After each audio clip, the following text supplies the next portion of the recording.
Up in Sundown Bay, all back through here. Of course, we've had lots again. Once again, we've had fluctuation in our water tides and stuff. A lot of pushed water in, a lot of pushed water out. So just kind of depend on when and where you are as far as that tide going. We've had negative tides, positive tides. So you just kind of have to play it by ear. But when you've had the opportunity, when we've had plenty of water or enough water, should I say, you can get back in here in Sundown. It's been very good for us. Lots of opportunities. Of course, that's what we're looking for, just opportunities here and there. But there's been plenty of opportunity up in here on this back shoreline, behind the little spoil island there, right up against the ICW. Of course, when you have the lower tides that's in here, that's a good area to get into because you can get there by that deeper edge, the deeper water. But again, when you do that, you bring into play the barges that come by, so you have to make sure that you are aware of that because of the amount of tide and water that it pushes in there just for a temporary purpose. So just a safety thing to be aware of if you haven't done it. But this whole back shoreline, you've got an edge that's out there. You've got the right kind of structure as far as mud. You've got grass. You've got back lake mouths that dump out into this area here. There's been enough bait to hold some fish in here, and we've haven't found very many trout, although we were kind of cherry picking to see if we could maybe pull one off here or there that was pretty good or decent. A lot of undersize, even underneath back to the original size 15s, a bunch of the 13s to 14s that are kind of in this area here like that. But redfish have been pretty good. An occasional black drum, an occasional flounder, all back through here has been okay. We've located those, but redfish mainly is kind of what we've targeted back in these particular areas here, just kind of cruising up and down that shoreline. See if we can locate a small pod of them, maybe a single here or a double, and that's pretty much what we've done. Main things that we've been throwing in the down south, it's been the original size, Big Papa, Twisted Tea. It's been very good.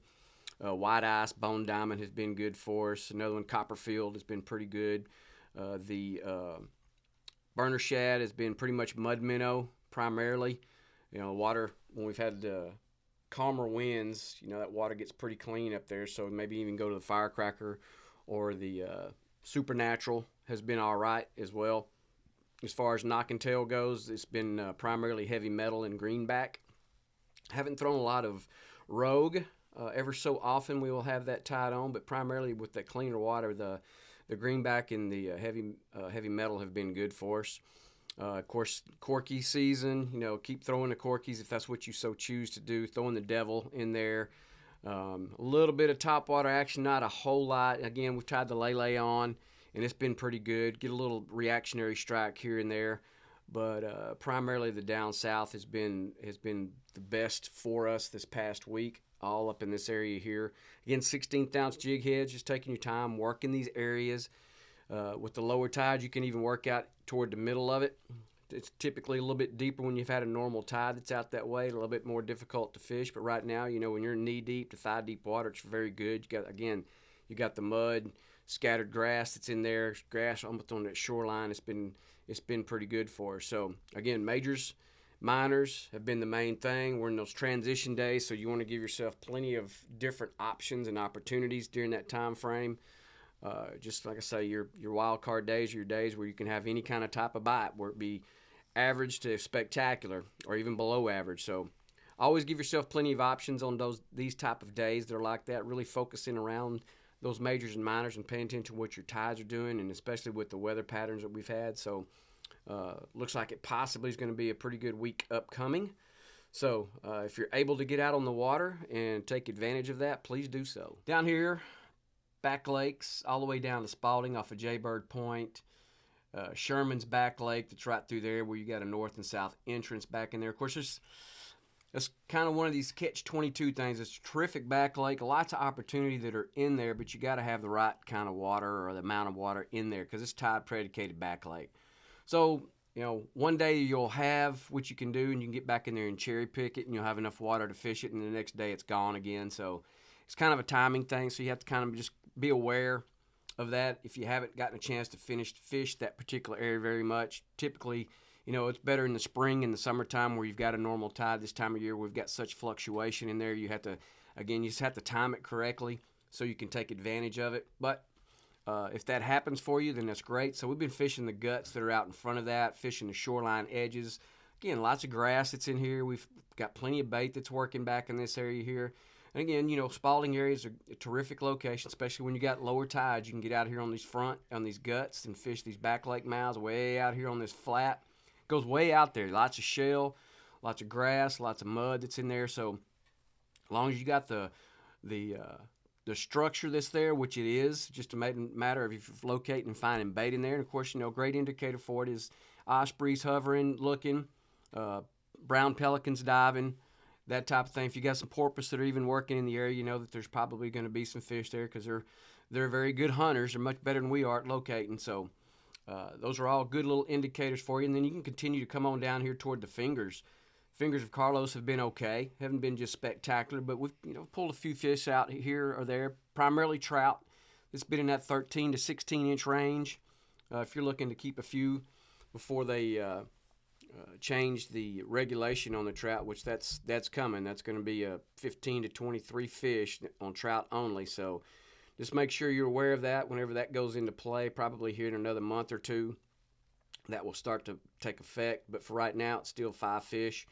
And if that's what you want to be able to do, then this is some of the areas that you can kind of work into and get to. So, again, the same baits we've been throwing back here in the down south, been primarily working the original size and the burner shad size in the same flavors and what I mentioned in the last video there, the knock and tail, same ones as well. Incorporated a few of the 3-inch knock and tails in there in watermelon red.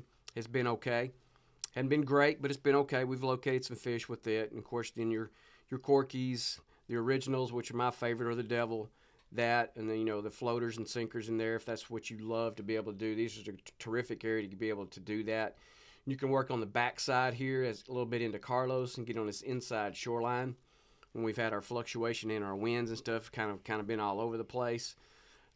Nice, good little structure that's all back through in here. You can fish all this particular area down this way. Even the jerk shrimp, marker 54, has been pretty good. Back in this, just kind of freelining that, just kind of bouncing out off the shell, off the top of the grass. Just kind of working that in there, see if we can't locate maybe a flounder or two, or a redfish that's been pushed back in some of these areas like that. But these are the types of areas that you really want to be able to look. If you're familiar with how your wind blowing and how this sets up for you, some of these areas can be very protected. So if it's the right amount of wind or not too much of it, then you can get blown into it. So it'll maybe keep some bait pushed up there for you. So those are all great areas. Of course, then the dugout right here, cedar dugout's been very good for us as well, working plastics in around that. Of course, we've had the super low tides. A lot of that shell's exposed, so if you're wanting to mark hazards or something, that's a good time to go do that in your boat. But we found and located some fish in and around this, primarily trout as well.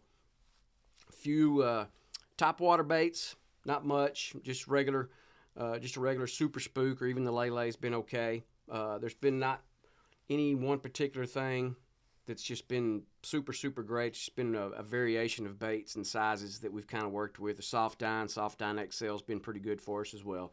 Again, we're in those wild card days as we're starting to transition toward a full moon.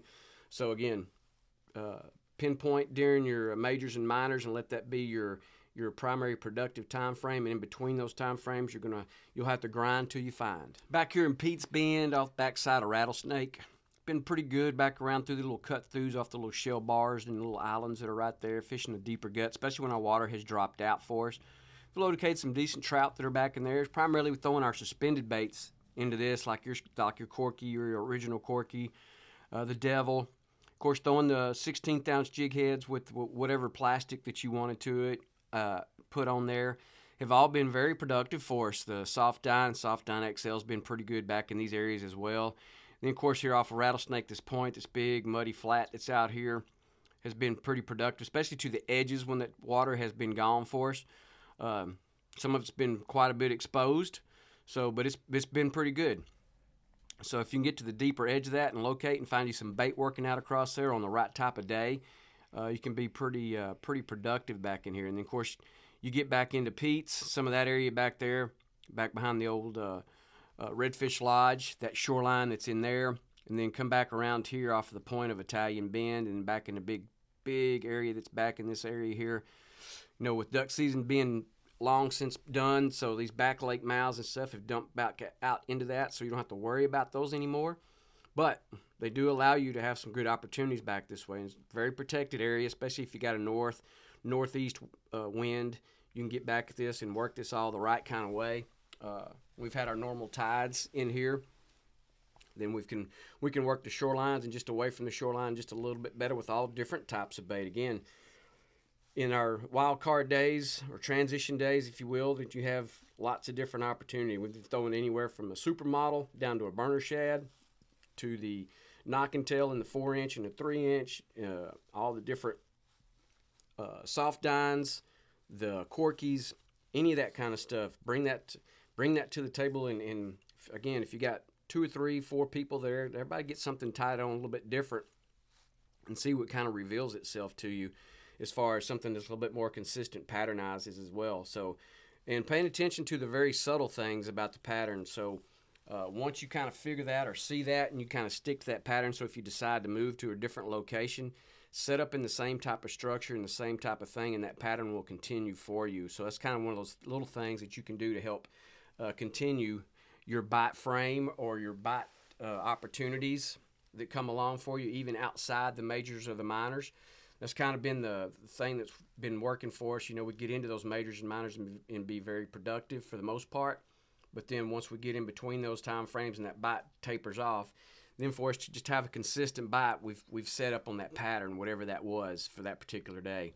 So always remember that going into it. Just pay attention to the subtle things of your fishing day, and that will help you continue to be productive through that time frame. Again, 16th-ounce jig heads to allow the plastics to really kind of float in through that water column. Of course, your suspended baits, the cadence and the timing and all that kind of stuff is very important this time of year. You have to slow it all down a little bit, and paying attention to what your weather patterns are is another important thing. Is you don't want to get yourself caught out in some tough situation or conditions that just kind of sneak up on you. But paying attention where your winds are coming from so you can allow yourself to fish the shorelines the proper way and over the right kind of structure and everything like that. So again, bait, mud, grass, all the key things this time of year is what you really want to do. Majors and minors, pay attention to what your water clarity is. If you've got a little off color or maybe some clean water, so you go from translucent to more solid color baits. All just basic things. And then no matter what estuary you're fishing in, all that stuff travels. So whether you're fishing in Copano or Mesquite or Upper Laguna or wherever it is, just always pay attention to what that kind of stuff is, so you give your best opportunity to find and catch fish.